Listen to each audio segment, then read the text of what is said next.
Geranium essential oil. Geranium emotionally is the oil of trust in mending. Emotionally, it helps to bring us from feeling neglected to mended. But let's talk a little bit about the oil itself and some of the sourcing. Geranium is actually sourced in Kenya and Madagascar, and there are over 200 different varieties of geranium, and only a few of the flowers are actually used to produce the essential oils. This oil has been dated back to use even in ancient Egypt. The ancient Egyptians used it to beautify the skins and other benefits like tonification. And in the Victorian era, fresh geranium leaves were placed during formal dining table arrangements and decorative pieces, but were also used in desserts, cakes, jellies, teas. Geranium is also known as the poor man's rose. Often when we go to buy the rose essential oil, it might be called geranium rose, but really all it is geranium, because it's less expensive to produce geranium than it is to produce rose essential oil, though it is still labor intensive.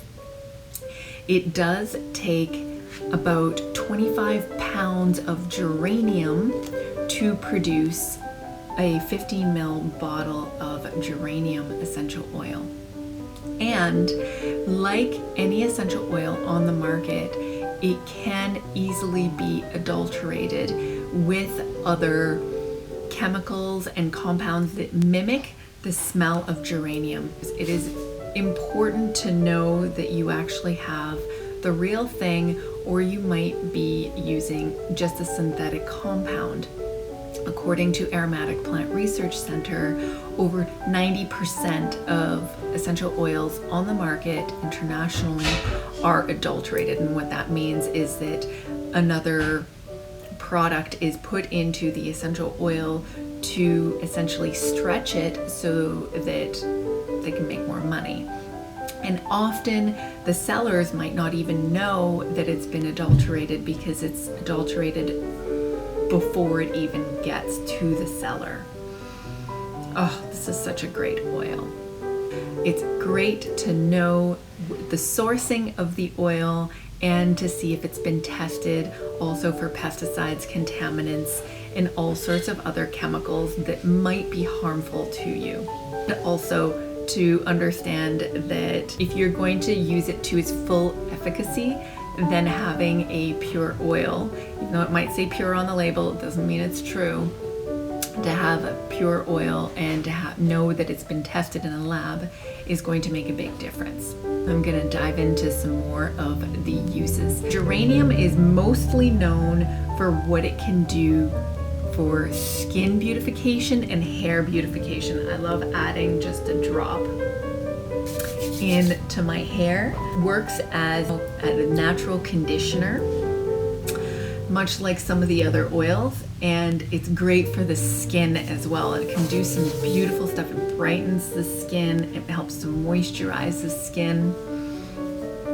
And this one, I don't mind using it neat, but you can also dilute it in with your moisturizer or some fractionated coconut oil or what you like to use. So it is ideal. It does to help balance the sebum production in the skin and the hair. You can add it to your own conditioner and it helps to shine up the hair. Geranium is known to help support the liver, the gallbladder, the pancreas, the kidneys, urinary support, and it's hormone balancing. It's known to do that. And I've had some great experiences personally with helping if you have any preliminary urinary issues where it might feel slightly uncomfortable. You can use geranium topically in that area until the sensation goes away. Now, I'm not saying that you should definitely go to a doctor to get it checked out, but as a preventative measure, it's a great oil to use. It helps to boost libido, balance skin and hair. You can use it as a moisturizer, and it's a great oil if one is dealing with issues of love and trust for yourself and others, but also for feelings of abandonment, grieving, heavy-heartedness, and heartache. Cuts and wounds, geranium can be used. Overall, a beautiful skin conditioning oil. And if you're looking for a oil to support the kidneys, the liver, you can actually create a blend or massage it with some fractionated coconut oil onto your liver and your kidneys to help support the detoxification. This oil in particular can actually be used internally. You can actually see a supplement fact here. Because it's been tested in a lab, we know that it's very clean and it does have quite a flavor. I wouldn't use it very much in dishes or anything like that unless you put 1 drop in a spoon and then use a Q-tip and mix it into your dish, let's say a jelly or a jam. And if you want that geranium flavor, if you want to experiment with that, it's lovely. You can also add it to a veggie capsule and help the detoxification process from the inside. If you have any favorite uses for geranium oil, please let me know. I'd love to hear the way you use oils.